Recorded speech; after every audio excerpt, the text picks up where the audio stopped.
اللهم صل وسلم بارك على سيدنا شفيعنا حبيبنا نبينا مولانا محمد بارك وسلم. الحمد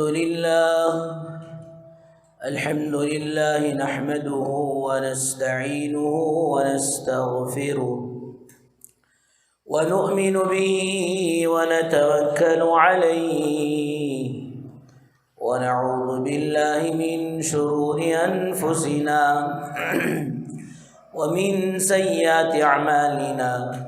من يهده الله فلا مضل له ومن يضلله فلا هادي له. ونشهد أن لا إله إلا الله وحده لا شريك له. ونشهد أن سيدنا وسندنا مولانا محمدا عبده ورسوله. أما بعد فأعوذ بالله من الشيطان الرجيم. بسم الله الرحمن الرحيم. بل تؤثرون الحياة الدنيا والآخرة خير وأبقى إن هذا لفي الصحف الأولى صحف إبراهيم وموسى. وقال رسول الله صلى الله عليه وسلم حب الدنيا رأس كل خطيئة أو كما قال عليه الصلاة والسلام. رب اشرح لي صدري ويسر لي أمري واحلل عقدة من لساني يفقه قولي. اللهم صل على سيدنا محمد وعلى آل سيدنا محمد بارك وسلم في كلام أولنا. اللهم صل على سيدنا محمد وعلى آل سيدنا محمد بارك وسلم في أوسط كلامنا. اللهم صل على سيدنا محمد وعلى آل سيدنا محمد بارك وسلم في آخر كلامنا.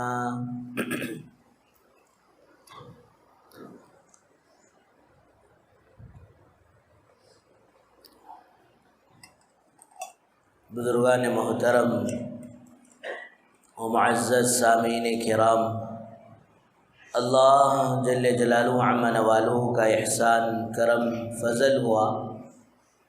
اللہ تبارک و تعالیٰ نے ہم سب کو اپنے گھر تک آنے کی توفیق نصیب فرمائی اور کچھ دین کی باتیں کہنے اور سننے کی توفیق و سعادت نصیب فرمائی. درود و سلام نازل ہو آقا مدنی تاجدار مدینہ احمد مجتبیٰ محمد مصطفیٰ وجہ کائنات محسن انسانیت سرور کونین فخر دو عالم رحمت للعالمین محمد عربی صلی اللہ علیہ وسلم کے ذات عالی پر. بزرگ دوستو، گزشتہ جمعہ آخرت کی فکر پر چند باتیں سامنے آئی ہیں. دعا فرمائیں اللہ تبارک و تعالی ہم سب کو حقیقی معنی میں آخرت کا فکر نصیب فرمائے. یہی ایک بنیادی چیز ہے کہ جب ایک ایمان والا اور مسلمان کے زندگی میں آخرت کا غم اور فکر سوار ہو جائے تو ماشاءاللہ اب اس کی زندگی راہ راست پر آنا شروع ہو جائے گی. ورنہ وہ بہت سارے قوانین حکومت بنائے یا پھر اور کوئی بنائے، ایک مالک اپنے کام والوں کے لیے رولز اور ریگولیشن، اصول و ضوابط بنائے، قوانین بنائے، ماں باپ اولاد کے لیے بنائے، بادشاہ رعایا کے لیے بنائے، یہ سارے ظاہری قوانین اسی وقت صحیح معنوں میں کام آئیں گے جب انسان کا اندر کا بنے، جب انسان کے اندر کا باطن بنے گا، اس کے اندر آخرت کا فکر اور غم سوار رہے گا، تو پھر میرے بزرگوں دوستو، بظاہر دیکھنے کے اعتبار سے اگرچہ کوئی قوانین اور ضوابط اس کے لیے نہ ہو، تب بھی ماشاءاللہ اس کی زندگی راہ راست پر آ جائے گی۔ بخاری شریف میں ایک واقعہ امام بخاری رحمۃ اللہ علیہ نے غار والوں کا نقل کیا ہے کہ چند مسافر راستے میں جا رہے ہیں اور زوردار بارش شروع ہوئی، اور پھر یہ مسافر اپنے آپ کو بارش سے بچانے کے لیے غار میں جا کر پناہ لیتے ہیں۔ اب اللہ کا کرنا ایسا ہوا کہ ہوا تیز چل رہی ہے، ایک بڑا سا پتھر غار کے منہ پر آ کر بند ہو گیا، اب نکلنے کا کوئی راستہ نہیں ہے۔ یعنی ان تینوں کے پاس اتنی طاقت نہیں ہے کہ تینوں طاقت لگا کر، پورا زور لگا کر اس پتھر کو ہٹایا جائے۔ اور پھر آج اللہ معاف فرمائے کہ جتنی سہولتیں اور آسانیاں اور پھر یہ موبائل، یہ جو کچھ آیا، آدمی اس کا اتنا پاگل اور دیوانہ ہو گیا کہ ہر موقع پر بجائے اللہ کی طرف رجوع ہونے کے، اللہ کو یاد کرنے کے، فوراً موبائل کو یاد کرتا ہے۔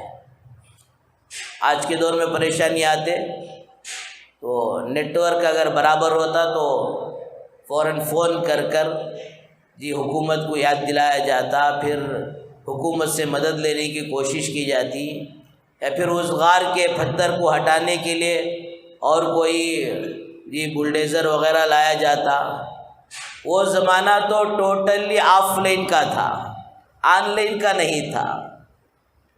اب تینوں کے پاس نہ تو اتنی طاقت ہے کہ اس غار کو ہٹایا جائے، اور نہ پھر کوئی موبائل کا سسٹم تھا کہ کسی کو فون کر بلایا جائے۔ اب کریں گے تو کیا کریں گے؟ تینوں نے کہا بھائی دیکھو، اپنی زندگی کا کوئی عمل اللہ کے سامنے رکھو، اللہ کے سامنے رکھ کر اس عمل کی برکت سے مدد چاہو۔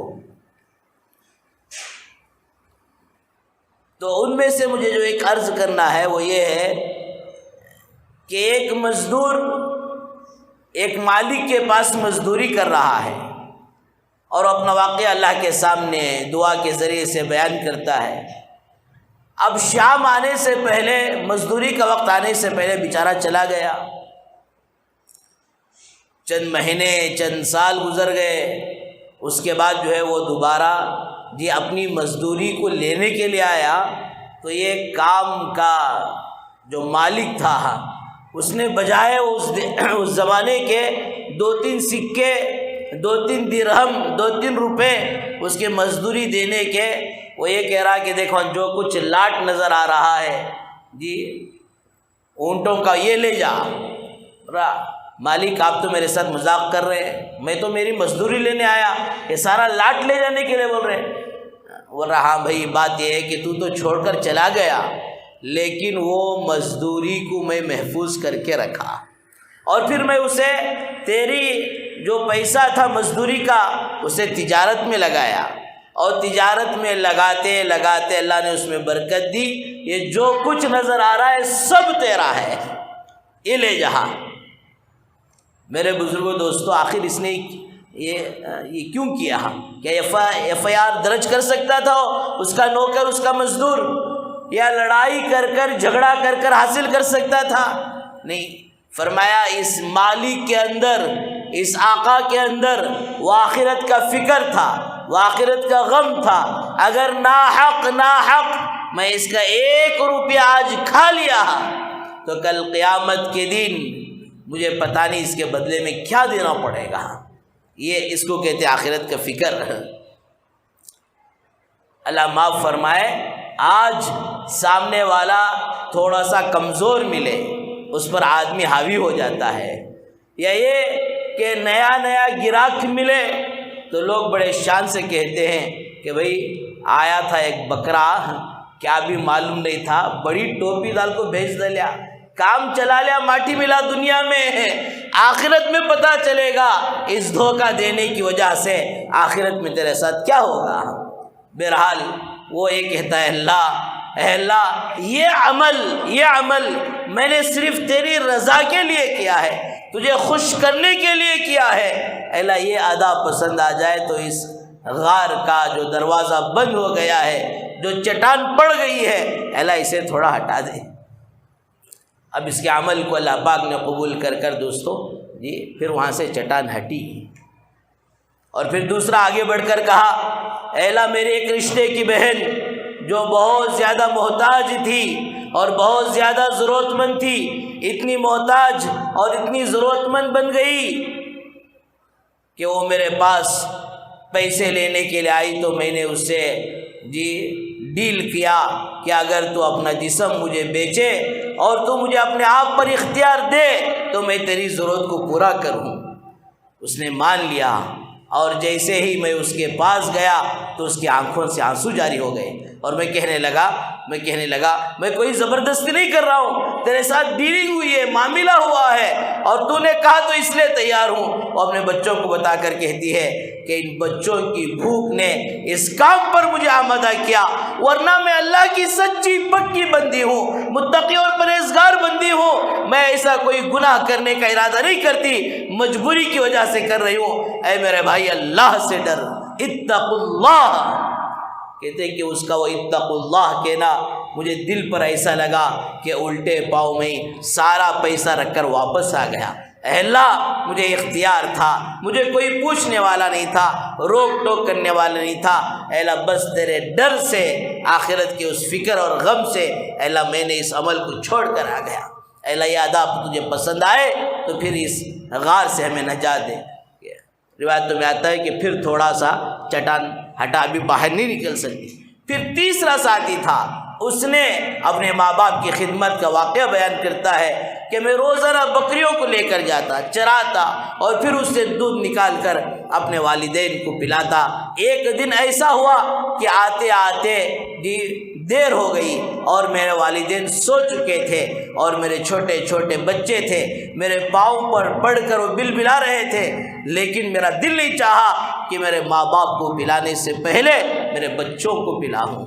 اور آج دوستو اللہ معاف فرمائے، آج کا حال یہ چل رہا ہے کہ ماں باپ رو کر بچوں سے سوال کرتے، بیٹا پیزا اور پھال وغیرہ کھانے کے لیے نہیں، بیٹا میرے ماترے کے لیے، ٹیبلٹ کے لیے پیسے دے دے۔ اللہ معاف فرمائے۔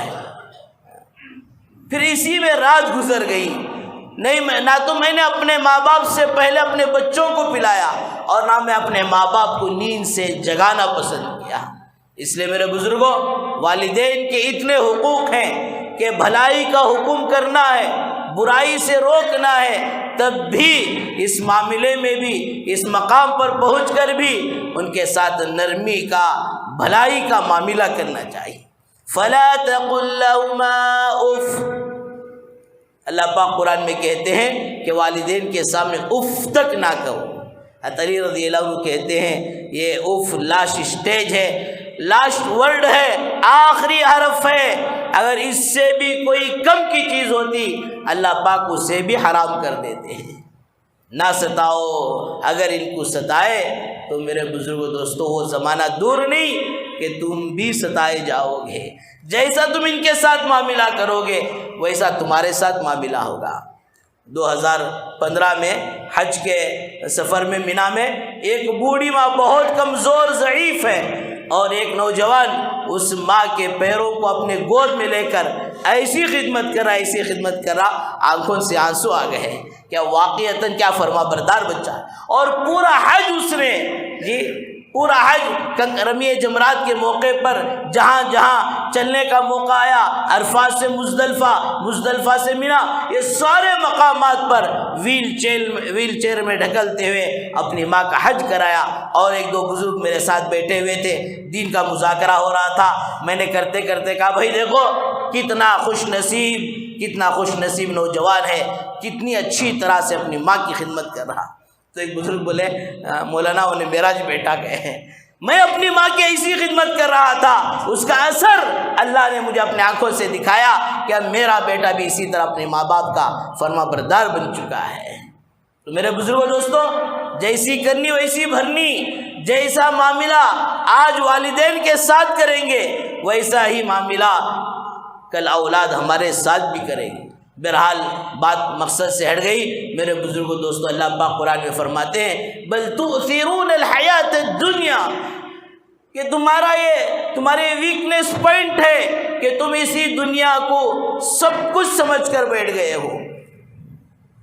یہاں کی کوئی خوشی، فرمایا ہمیشہ کی خوشی نہیں. بیٹا پیدا ہوا خوشی ہوتی ہے، اور فرمایا کب بیمار ہو جائے، کب کوئی پریشانی لاحق ہو جائے، فرمایا غم یہاں لگا ہوا ہے. تجارت مل گئی، بزنس سیٹ ہو گیا، دکان مل گیا، خوشی ہے. اور پتہ نہیں کب تجارت میں 19-20 ہو جائے، کب کم و پیشی ہو جائے، کب کسی مال کا نقصان ہو جائے، غم دوستوں لگا ہوا ہے. تو دنیا یہ خوشی اور غم کا سنگم ہے. خوشی اور غم کو اللہ تعالیٰ نے یہاں ملا کر رکھا ہے. صحت کے ساتھ بیماری رکھا ہے، جوانی کے ساتھ بڑھاپا رکھا ہے، زندگی کے ساتھ اللہ تبارک و تعالیٰ نے موت کو رکھا ہے. تو اس دنیا کو سب کچھ مت سمجھ جانا، یہ تو ضروریات کی پورا کرنے کی جگہ ہے. اللہ کہتے ہیں والآخرۃ خیر وابقیٰ، تمہارا مقصد زندگی تو فرمایا وہ آخرت ہونا چاہیے، کہ وہاں جو ملے گا وہ کبھی ختم ہونے والی نہیں ہوگا. جہاں جہاں اللہ تعالیٰ نے جنت کا تذکرہ کیا، جہنم کا تذکرہ کیا، اور ساتھ میں اللہ نے فرمایا خالدین فیہا ابدا، کہ وہ جگہ ہے جہاں تمہیں ہمیشہ ہمیشہ رہنا پڑے گا. تو بزرگوں دوستو، دنیا کی تمام گناہوں سے، دنیا کے تمام غفلتوں سے بچانے والی چیز، سب سے اہم اور بڑی چیز فرمایا دوستو آخرت کا فکر ہے. یہ اگر انسان کو، مسلمان کو حاصل ہو جائے تو فرمایا اس کے بعد ہر گناہ سے بچنا آسان اور ہر نیکی کا کرنا آسان.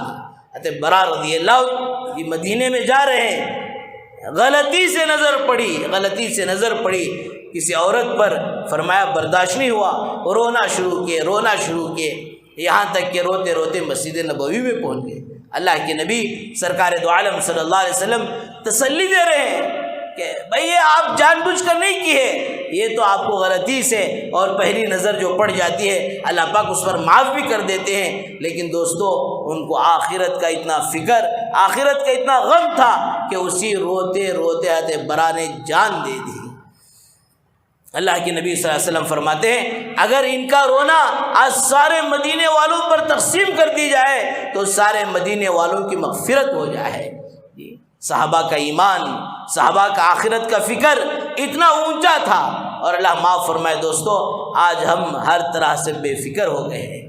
تو بہرحال دنیا میں اللہ تعالیٰ نے زندگی گزارنے کے لیے بھیجا ہے. مقصد زندگی اور پرماننٹ زندگی یہاں کی زندگی نہیں ہے، یہاں سے تو دوستو آخرت کو بنانے اور سنوارنے کے لیے. اسی لیے سرکار دو عالم صلی اللہ علیہ وسلم نے حدیث مبارکہ میں فرمایا الدنیا مزرعۃ الآخرہ،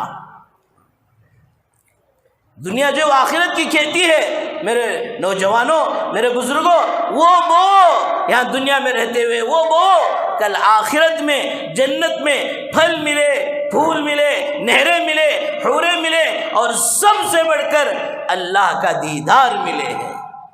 وہ نہ وہ جس کی وجہ سے جہنم کے کانٹے، جہنم کے آگے، جہنم کی لپیٹیں اور جہنم کی زنجیریں ہیں. 70 ذراع، 70 قسم کی 70 گز اور 70 فٹ کی چینیں ہوں گی جس میں جہنمی کو ڈال کر کھینچ کر جہنم کی طرف لے کر جا رہے ہوں گے. بزرگوں بھائیوں، یہ آخرت کو بنانے کی جگہ اللہ نے دنیا کو بنایا، فرمایا اس سے ہٹ کر اور کوئی موقع نہیں ہے، اس سے ہٹ کر اور کوئی جگہ نہیں ہے جہاں جا کر تم اپنی آخرت کو بناؤ سنوارو۔ اسی زندگی کے اندر رہتے ہوئے بنانا ہے، اسی زندگی کے اندر رہتے ہوئے اسی دنیا کے وقت میں فرمایا آخرت کو سجانا ہے۔ اور پتہ نہیں سجانے والے کیسے کیسے سجا کر گئے۔ روایتوں میں آتا ہے حضرت عبداللہ بن عمر رضی اللہ عنہ جنگل میں گئے ہیں، ایک چرواہے سے بکری کا دودھ پوچھا، فرمایا مالک کی اجازت نہیں، چل ایک کام کر بکری بیچ دے، ذبح کریں گے، پیسے بھی تجھے دیں گے، گوشت بھی تجھے دیں گے۔ اس نے کہا میں تو کھا نہیں سکتا اس لیے کہ میرا روزہ ہے، چل یہ کام تو کر لے۔ اس کا امتحان لے جا رہا تھا، اس نے کہا کہ بھئی میں اپنے مالک کو کیا جواب دوں گا؟ ارے کہہ دینا عام بات ہے کہ بھیڑیے بکریوں کو جنگل میں عام طور پر کھاتے ہیں، تو جا کر کہہ دینا مالک کو کہ ایک بھیڑیے نے بکری کو کھا لیا۔ ہاں جی، پورے آپشن دیے، گوشت بھی دیں گے، پیسہ بھی دیں گے اور بچنے کا راستہ بھی بتا دیا۔ وہ کہتا ہے کہ مالک کو تو کہہ دوں گا لیکن مالک کے مالک کو کیا جواب دوں گا؟ فَأَيْنَ اللَّهُ، اللہ کہاں چلے گیا؟ فَأَيْنَ اللَّهُ۔ میرے بزرگوں دوستو، یہ دلوں کا یقین بن جائے تو پھر ماشاءاللہ زندگی راہ راست پر آنا آسان ہو جائے گا۔ حضرت عبداللہ بن عمر رضی اللہ عنہ اپنی ساری زندگی یہ لفظ فَأَيْنَ اللَّهُ کو کہا کرتے تھے، اور وجد میں آ کر کہتے، ایک پہاڑ کی چوٹیوں میں ایک جنگل میں رہنے والا چرواہا، اس کے اندر آخرت کا ایسا فکر تھا، وہ کہتا تھا فَأَيْنَ اللَّهُ۔ مدینہ منورہ کا حال، حضرت عمر رضی اللہ عنہ یہ راتوں میں گشت کیا کرتے تھے، اور تہجد کے وقت ایک بوڑھی ماں اپنی بیٹی سے کہہ رہی ہے کہ بیٹی دودھ میں پانی ملا دے، دودھ زیادہ ہوگا، بکری زیادہ ہوگی، پیسے زیادہ ملیں گے۔ اور ادھر سے بچی کہہ رہے امی امیر المومنین حضرت عمر نے تو منع کیا ہے۔ ارے عمر آپ کہاں دیکھ رہے ہیں، عمر تو سو رہے ہوں گے، یہ سارا معاملہ سن رہے ہیں۔ تو وہ بچی کہتی ہے امی امیر المومنین تو نہیں دیکھ رہے ہیں لیکن امیر المومنین کا مالک اللہ تو دیکھ رہا ہے۔ حضرت عمر رضی اللہ عنہ نے نشان لگایا اور اپنے بیٹے عبد الرحمن سے اس بچی کا نکاح کرایا، ان سے حازم پیدا ہوئے جو مدینے کے فقی بنے۔ اور عجیب بات یہ ہے کہ بیٹی یہ کہہ رہی ہے ماں الٹا راستہ بتا رہی، یہ کیسے ہو سکتا؟ علماء نے لکھا ماں بھی ویسی نہیں تھی، ماں بھی اپنی بچی کو چیک کرنا چاہ رہی تھی کہ میرے بچی کے اندر آخرت کا فکر کیسا ہے۔ میرے بزرگوں دوستو، اب یہ حاصل کیسے ہوگا؟ فرمایا جن کے پاس آخرت کا فکر ہے ان کے ساتھ اٹھنا بیٹھنا کریں، ان کے ساتھ ان کی صحبت میں رہیں، علماء کی صحبت میں رہیں، اللہ والوں کی صحبت میں رہیں، تو پھر ہمیں بھی آخرت کی فکر نصیب ہوگی۔ ورنہ دنیا والوں کے ساتھ ہوں گے تو پھر جس طرح کی وہ دنیا بکیں گے، جس طرح وہ دنیا کا راستہ بتائیں گے، اس راستے پر چلے جائیں گے۔ اس لیے اللہ نے فرمایا یا ایھا الذین آمنوا اتقوا اللہ، اے ایمان والو اللہ سے ڈرو، وکونوا مع الصادقین، اور سچوں کے ساتھ رہو۔ اب لوگ ایک شوشہ چھوڑتے ہیں، کام بھئی اب وہ زمانہ ورجنل آدمیاں ملتی کا، کان دیکھے تو بھی ڈپلیکیٹ مال، 19-20 کا قصہ، لوگاں بھی 19-20 ہو گئے۔ حضرات مفسرین نے فرمایا نہیں، بلکہ یہ آیت قیامت تک باقی رہے گی، قیامت تک اللہ کے نیک بندے بھی باقی رہیں گے۔ ہمیں ضرورت ہے کہ کون حق پر ہے، کس کے عقائد، کس کے فکر اور صحیح ہیں، فرمایا ان کو ہم تلاش کریں، ان کے ساتھ میرے بزرگوں دوستوں ان کی صحبت اختیار کریں۔ فرمایا یہ نیک لوگوں کی صحبت کا اثر ضرور ہماری زندگیوں پر بھی پڑے گا۔ تو پہلی بنیادی بات یہ ہے کہ میرے بزرگوں دوستوں آخرت کا فکر جب نصیب ہوگا تو ہر طرح کے گناہ سے، ہر طرح کی برائی سے اور ہر طرح کی غفلتوں سے بچنا آسان ہوگا، اور پھر ہر طرح کا نیک کام کی فکر پیدا ہوگی۔ حرام بن ملحان فرماتے ہیں کہ میدان جہاد میں اور ایک سامنے سے تیر لگایا، اسلام کے دشمن نے جیسے ہی تیر لگی خون کے فوارے نکلے ان کو پکڑا اور اپنے چہرے پر ملتے ہوئے کہا فزت برب الکعبہ، رب کعبہ کی قسم میں تو کامیاب ہو گیا۔ معمول یہ تھا دن بھر جنگل سے لکڑیاں کاٹ کر گزارا کرتے تھے، حلال اور پاکیزہ غذا کھاتے تھے، رات بھر میرے بزرگوں دوستوں مصلی پر سوار ہو کر اپنے رب کو مناتے۔ اس لیے جب اللہ کو راضی کر لیے، رب کو منا لیے تو سب کچھ ہمارا، اللہ ناراض تو سب کچھ ہمارا ہوتے ہوئے بھی دوستوں ہمارے پاس کچھ بھی نہیں ہے۔ تو فزت برب الکعبہ، رب کعبہ کی قسم میں تو کامیاب ہو گیا۔ فرمایا یہ جملہ کئی دشمنان اسلام کو اسلام میں داخل ہونے کا ذریعہ بن گیا۔ اپنی آخرت کو بنانے والے، سنوارنے والے اس طرح میرے بزرگوں دوستوں اپنے آخرت کو بنانے اور سنوارتے چلے گئے۔ اور دوسری بات ماشاءاللہ جس طرح گزشتہ جمعہ بھی عرض کیا گیا، جو کچھ اللہ تعالیٰ نے ہمیں جان کے اعتبار سے، مال کے اعتبار سے، صلاحیتوں کے اعتبار سے اللہ نے جو نعمتیں دی ہیں، ان نعمتوں کو میرے بزرگوں دوستوں آخرت پر لگا کر، یہ آخرت کے کام آنے والے یہ چیزوں پر لگا کر اپنی آخرت کو بنانا اور سنوارنا۔ اس میں سے ایک صدقہ جاریہ یہ بھی ہے کہ کہیں ہم نے مسجد بنا دیا، مدرسہ بنا دیا۔ یہ حدیث میں آتا ہے کل قیامت کے دن اللہ تعالیٰ پوچھیں گے میرے پڑوسی کہاں ہے؟ فرشتے کہیں گے اللہ آپ کے پڑوسی کون؟ فرمایا مسجدوں کو آباد کرنے والے۔ یہ مسجدیں یہ ایک تو یہ ضرورت ہے تو تعمیر کے اعتبار سے آباد کرنا، پھر جب وہ آباد ہو جائے تو ماشاءاللہ اعمال کے ذریعے سے اس کو آباد کرنا۔ حضرت عبد الرحمن صفوری رحمۃ اللہ علیہ فرماتے ہیں کل قیامت کے دن جب پل صراط پر آدمی جانے کا موقع آئے گا، اللہ کہیں گے کہ تم کیوں اپنی کشتی پر سوار ہو کر نہیں جاتے؟ بندہ کہے گا اللہ کشتی کہاں سے آئے گی؟ ارے اپنے مسجد کے ائمہ کو دیکھو۔ اور پھر فرمایا کہ اس مسجد کو اور اس مسجد کے امام اور مؤذن کو اس کشتی میں آگے جی بٹھا کر اور اس سارے مقتدی فرمایا پیچھے سوار ہو کر جس طرح سمندر میں کشتی چلتی ہے اس طرح اللہ تعالیٰ مسجد کے آباد کرنے والوں کو پل صراط پر کشتی کی طرح پار لگا دیں گے۔ تو بہرحال بزرگوں دوستوں بھائیوں عرض کرنے کا مقصد یہ کہ جتنا ہو سکے اس کار خیر میں اپنی طرف سے، اپنی مرحومین کی طرف سے حصہ لے کر، یہ حدیث میں آتا ہے من بنا للہ مسجدا بنا اللہ لہ بیتا فی الجنہ، کہ جو آدمی دنیا میں اللہ کا گھر بنائے، یہ ضروری نہیں کہ وہ پورا ہی گھر بنا لے، جی اس گھر کے بنانے میں جتنا اخلاص سے، اللہ کو راضی کرنے کے جذبے سے جی مخلص بن کر جتنا بھی وہ حصہ لے گا، فرمایا دوستو وہ بھی مسجد کے بنانے والے میں شمار ہوگا، اس کا تھوڑا سا حصہ بھی پوری مسجد کے بنانے والوں میں شمار ہوگا۔ اس لیے بزرگوں دوستو ماشاءاللہ ابھی چند دنوں میں یہ کام شروع ہونے والا ہے، اس لیے جتنا ہو سکے اپنی طرف سے، اپنی مرحومین کی طرف سے بڑھ چڑھ کر حصہ لے۔ اس لیے ایک ہمارا دنیا کا جو کچھ مال متاع ہے، آدمی جاتا ہے تو سب کچھ وہ دوسروں کا ہو جاتا ہے۔ فرمایا کہ اس زندگی میں رہتے ہوئے ہم نے آگے کے لیے بھیج دیا، ما عندکم ینفد وما عند اللہ باق، جو کچھ تمہارے پاس ہے وہ اصل میں ختم ہونے والا ہے، اور جو کچھ تم سامنے بھیج دو گے، آخرت کی منزلوں میں بھیج دو گے، وہ تمہارے پاس رہنے والا ہے۔ اللہ تعالیٰ سے دعا فرمائے اللہ تعالیٰ ہم سب کو آخرت کا فکر نصیب فرمائے، اور ساتھ ساتھ ماشاءاللہ جو کار خیر ہونے جا رہا ہے اس میں بڑھ چڑھ کر اپنی طرف سے، اپنی مرحومین کی طرف سے زیادہ سے زیادہ حصہ لینے کی توفیق و سعادت نصیب فرمائے۔ وآخر دعوانا الحمدللہ رب العالمین۔ جو حضرات سنت نے پڑھ لے اس